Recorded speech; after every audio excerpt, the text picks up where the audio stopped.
This is the FutureX podcast. In each episode, we interview a platform designer, author, or publisher. They'll talk about how to build online communities that are diverse, welcoming, and safe. Now, here's our host, Lee Schneider.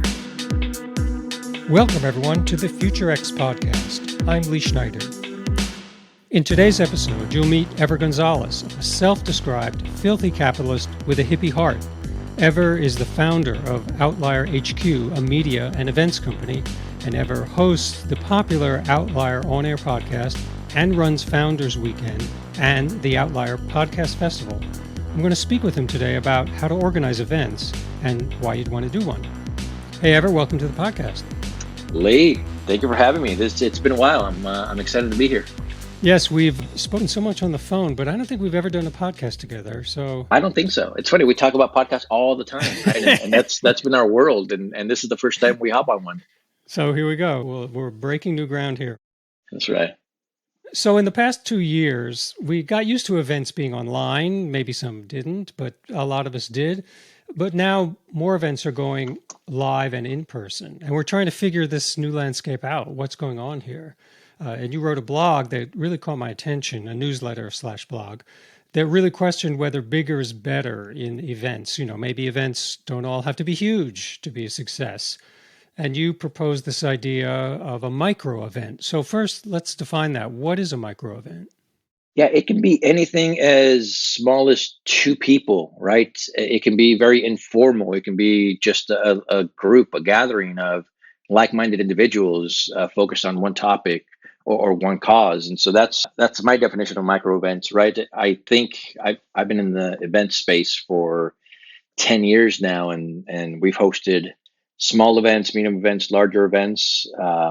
But to me personally, in my style, and what I see the most success in is these micro events. They seem to, I don't know, our audience and our attendees seem to engage a little bit more when they're micro events because the pressure's off a little bit for them to hit everything, and it's not as intimidating. And so one of the reasons I wrote that piece, the micro events piece, is I think that a lot of podcasters, entrepreneurs, anybody really can benefit from, these micro events. It doesn't have to be expensive. It doesn't have to be very structured. It's just, you just need to go out there and put something together and see what happens and engage with the audience and see what they want, and then adjust accordingly if you want to continue to do them. And that's what we've been doing since day one. And we've been doing this, like I said, for 10 years now.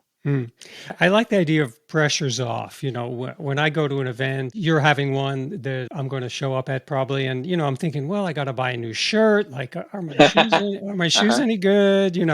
Because we've all been doing what we're doing now, which is doing stuff on a computer for a couple of years and only edging into the real world. So the idea of this is not high stakes, the pressure's off, I kind of like that.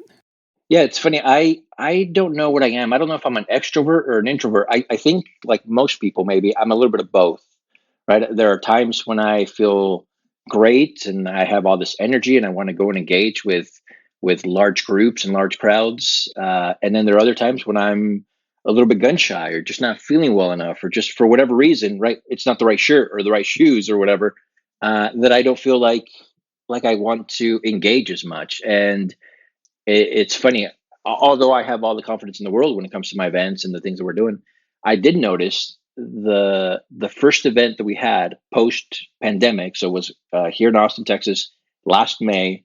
It was our first event in person since doing a bunch of virtual events for the 2 years. And again, I'm usually pretty good and happy because this is my group, my crowd, my attendees, my speakers that I know usually pretty well. I was not myself. I was very nervous. I was not as confident at that time. And we both know Ariel Nissenblatt, who's one of the co-creators. I let her do all the emceeing, all the hosting, all the things. And I kind of sat back in the background a little bit, and I wasn't feeling myself. And I'm assuming it's because all the virtual events, not meeting a lot of people in person for a long time, just kind of affected me obviously in a negative way. But we're back on track. We're hosting 2 more events this year and 3 more events next year. And so I'm hoping to kind of get back on, my usual hosting and kissing babies and shaking hands like I've done in the past. But yeah, I think it's affected us, all of us. And I think easing into it with micro events if you're a host or micro events if you're an attendee, for me is the way to go. Yeah. Yeah, I hear you in that. There's this big idea of we're among friends. Mm-hmm. And in a small group, there's a vibe. And Outlier and what you've done so well, and Ariel together have done so well, is create this vibe of we're among friends here. It's okay. You know, what happens, happens. And we're all going to support each other. And larger events don't have that. Larger events, it's a lot harder to get the vibe. It's a lot more performative. It's a lot more stagey in a way. I was doing a podcast recently as a guest, and I thought I was going to be the only person. And it turned out to be kind of a panel. And then they were going to have people in the audience ask some questions. And I said, before I did it, hey, wait a minute. I thought it was just going to be me. And, you know, they had to reassure me and say, no, you know, it's going to be friendly. So this whole vibe thing, although hard to pin down, the whole vibe thing is super important for attendees and organizers. For you to somehow project out the vibe that you want people to get is a skill, a real skill. You've had it, you know, and I don't know what the secret sauce is. Maybe you have some ideas about that. Good question. I don't know that I have the answer, but two things that come to mind is, first of all, I think we are very lucky that we are in this industry. Podcasters in general seem to be friendly. We're not competing against each other for the most part for downloads or exposure. Just without us doing anything, everybody that comes to our events seem to want to get to know each other, seem to want to help each other. And again, without us doing much, it's already happening. So that creates a vibe that is friendly and inviting, which we like. A couple of things that we've done on purpose that have seemed to work is, you know, we try to play it fast and loose with our events. It's not very structured. You know, obviously we have a schedule and things like that, but we want it to feel more like it's more casual and, oh, hey, look, we're doing something on the main stage. We have a couple of breakout sessions. Go if you want, or stay on the outside and talk to your new friend. And so that's worked as well. And for a couple of reasons, we don't have big stages. We don't have all the fancy lights, all the bells and whistles. We have a stage. Sometimes we don't even have a stage, but we have a stage, a microphone, and the person, and that's it, right? We have our Outlier flag in the background. We don't have fancy branding or anything like that. We just kind of set it up that way just because I like that style and because it seems to work with our attendees and our speakers. Again, everybody seems to be a lot more relaxed. They come, they speak, they do their thing, and then they get to hang out with the rest of the attendees. And so that's one of the things that I think that we've heard. I mean, not that I think, I know that we've heard feedback from our attendees saying, hey, that was great. I got to meet so-and-so and it wasn't very intimidating. And they had some good stuff to say on stage, and now we're friends, or now we're partnering on this and that. And that's the kind of feedback that I love. And so we try to build a program and create this platform that helps everybody just kind of stay at ease and come and enjoy and get as much as you want out of it or not. But you'll know that you're amongst friends. This non-competitive thing has always been so powerful and important to me in podcasting, because I come from a TV film background, and of course it's incredibly competitive. It's very cutthroat, but podcasting has never been like that. I've always liked it for that reason. Yeah, it's similar. I came from the startup world, entrepreneurs, and although they're a great group and they help each other as well, it's not nearly close to the level that podcasters, and not just at my events, when I go to other events or other group gatherings, they seem very friendly and eager to help in any way.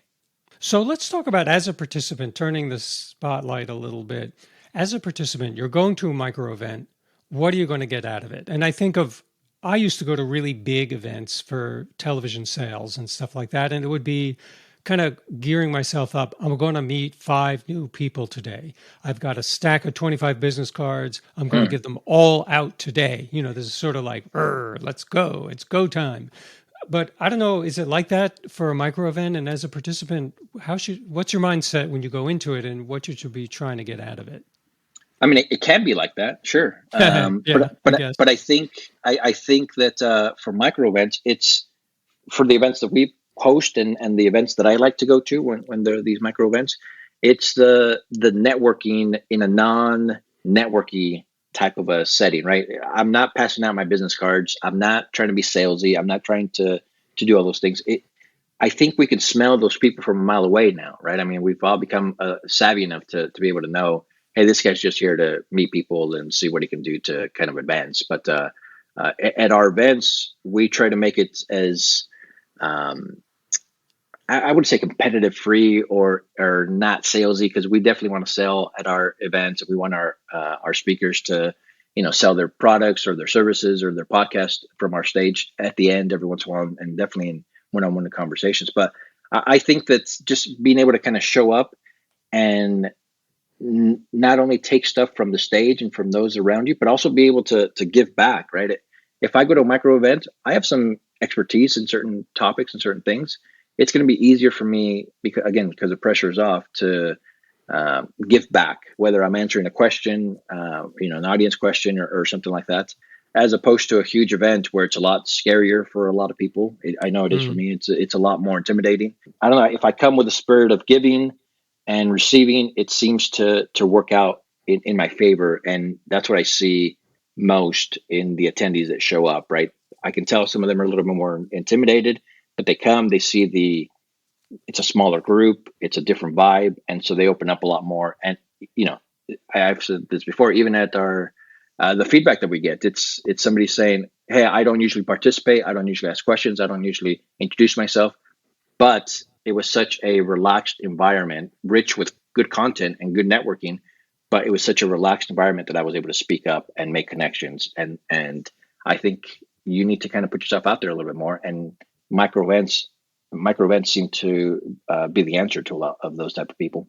Yeah, I'm glad you're saying that, because the comfort level allows people who might not normally speak out to speak up, to speak out. And everybody has something to, again, an expertise that they can share, and it just kind of elevates the entire event if more people, more voices are being heard. Yeah, exactly. The best thing is people asking questions. Yeah. The thing that terrifies me at the end of a talk or a class, if I say, okay, who has some questions? Crickets, nothing. It's like, then I don't feel I did my job. You're like, oh no, yes. It's like, it's much better when people ask questions.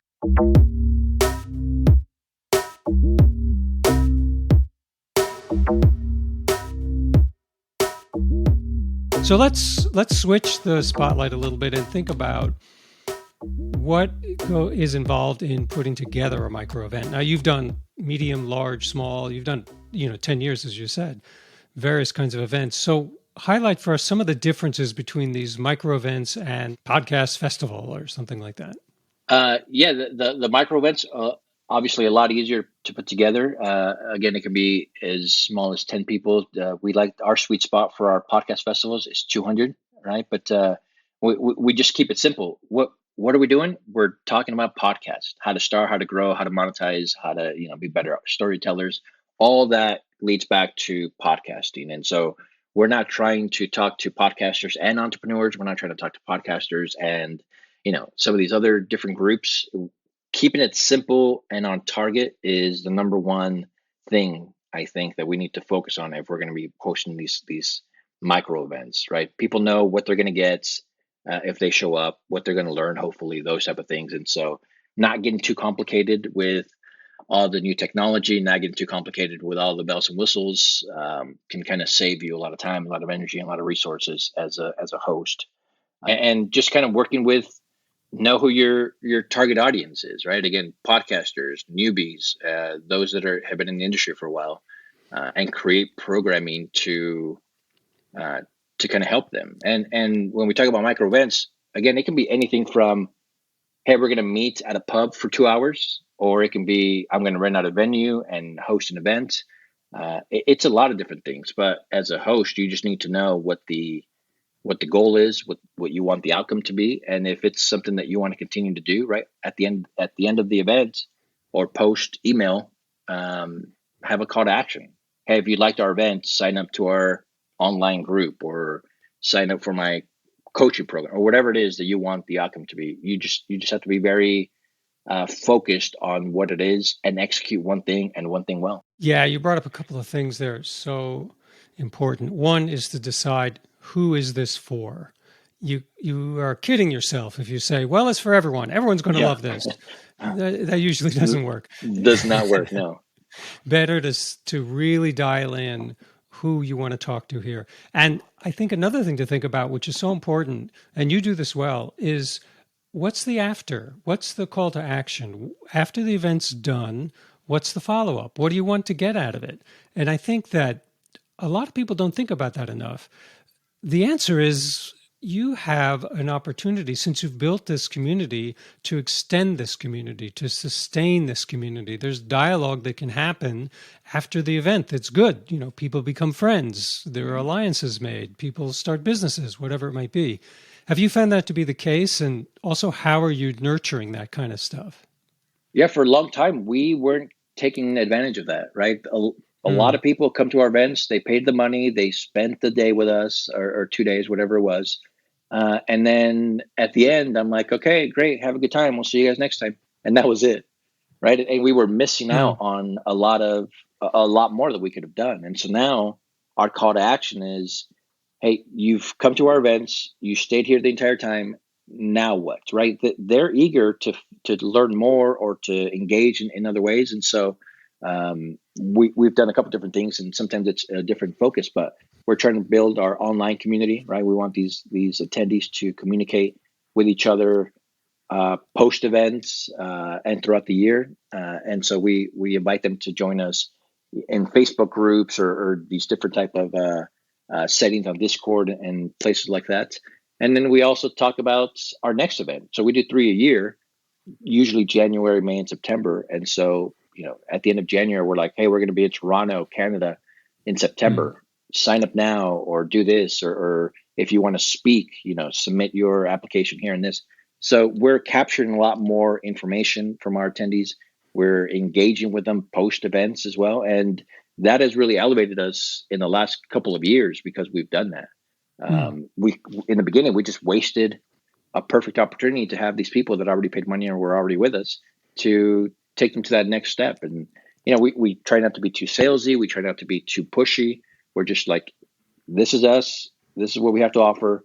We would love to have you join us. And we've been getting a lot of great feedback. And we've been able to grow our newsletter tremendously since we kind of had a call to action. So a call to action, no matter what you're doing, very important.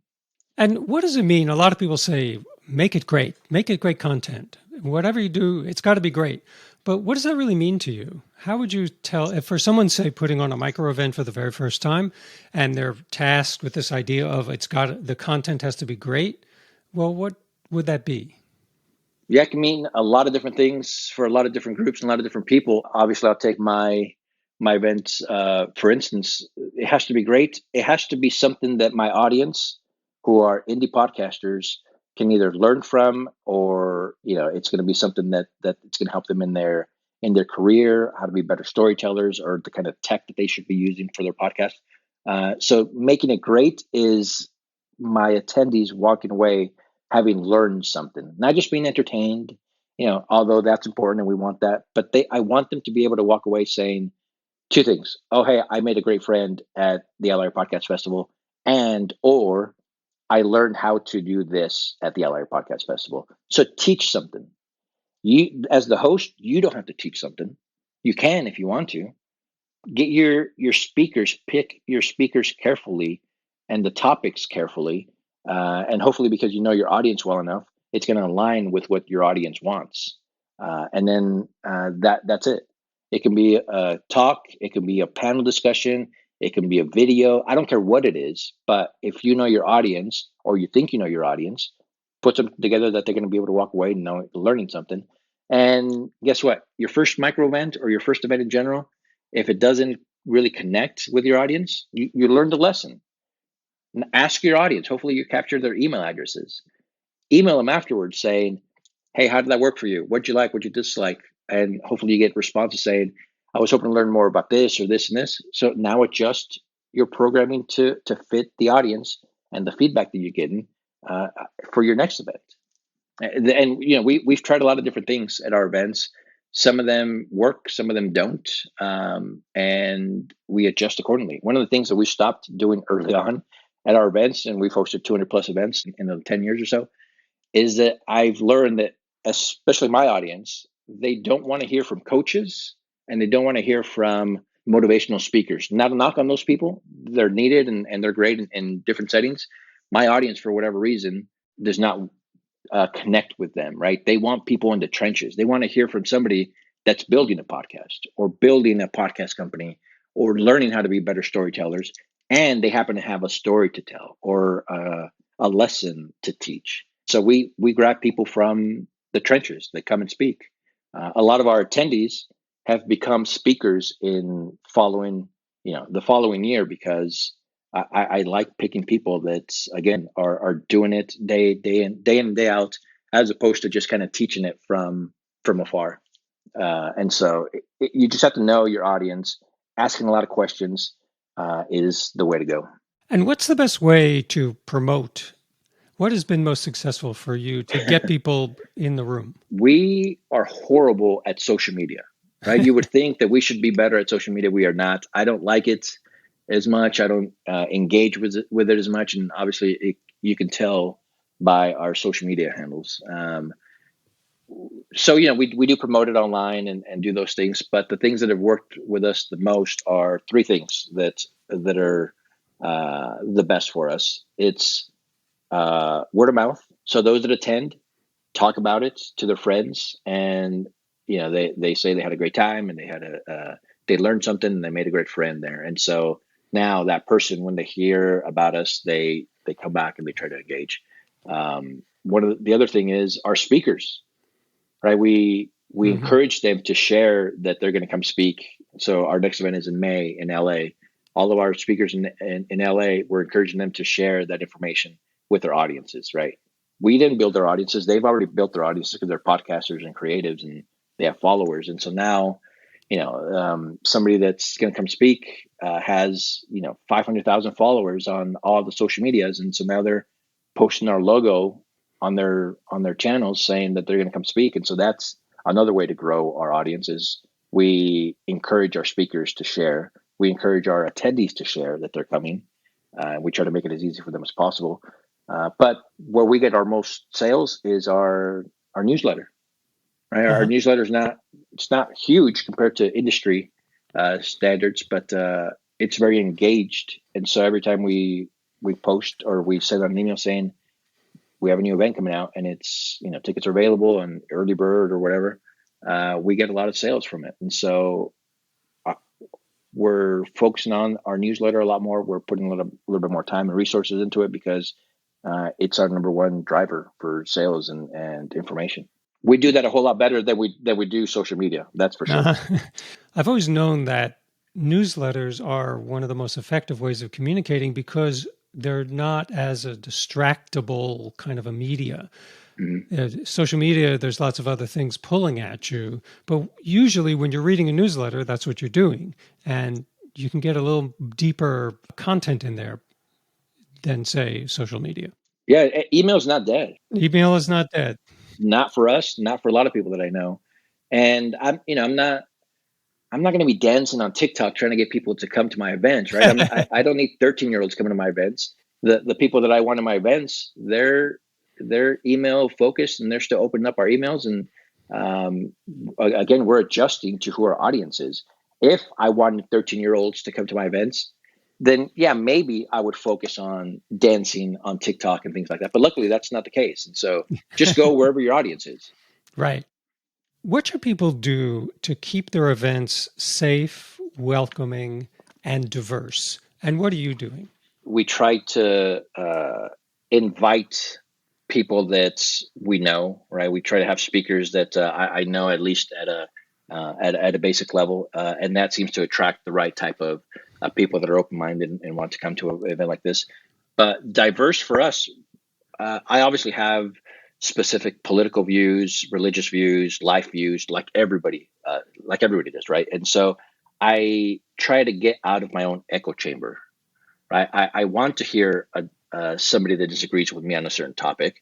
I want them to come speak on my stage, even if I disagree with them on a lot of these different things, even if I disagree with them in their podcasting approach in general, right? I want the audience to kind of pick and choose what they like, and having a lot of different diverse backgrounds, diverse ideas, diverse experts kind of helps us grow in a way that lets everybody know that, hey, it's okay to have a different opinion, a different way of doing things, but we can all kind of come together and talk about it and even debate about it, which I love. I want people to debate about it in a good way, right? In a comfortable way, in a non-aggressive way. And we've had that on stage several times with some of our panel discussions, and with the way our audience asks questions.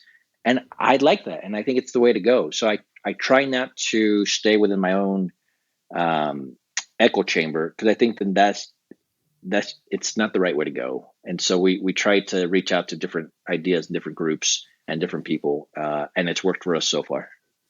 Yeah, I would say, again, getting back to the comfort zone of the people who are there and whether people ask questions.